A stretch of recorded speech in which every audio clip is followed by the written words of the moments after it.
In this session, I want to give you a very quick overview of a discipline called growth hacking.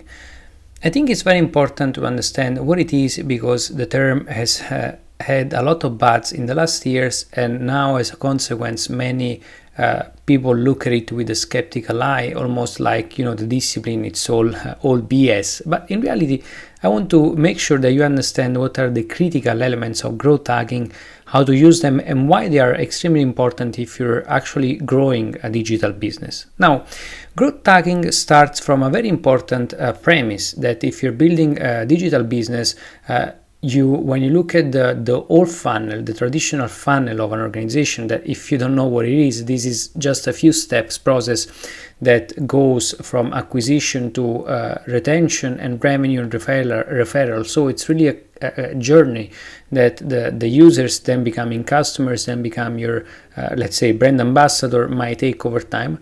In reality, growth hacking tells you a very important thing when it comes to growing a digital business.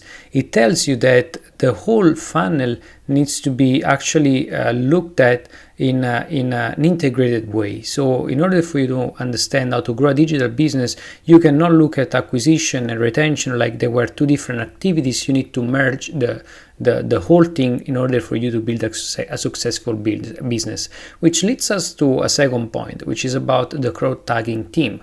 So usually when you look at growth hacking, the idea is that you have a magician that does tricks and it grows a company.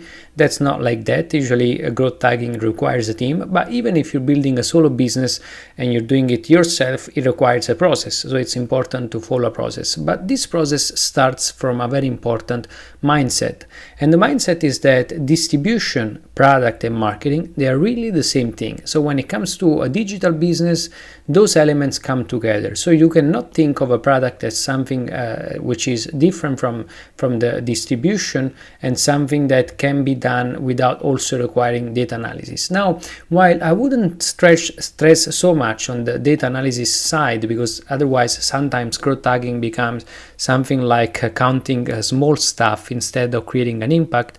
Instead, I would argue that the most important element is just that you need to really look with a unified perspective what's like the development of the product and the marketing and distribution.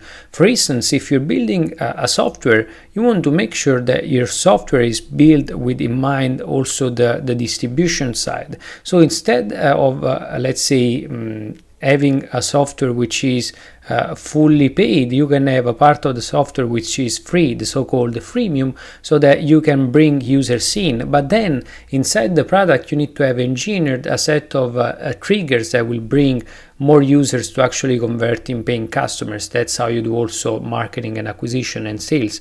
And you need to measure this stuff to understand what's working, to prioritize on what's working, but also to especially remove from the bucket list what's not working.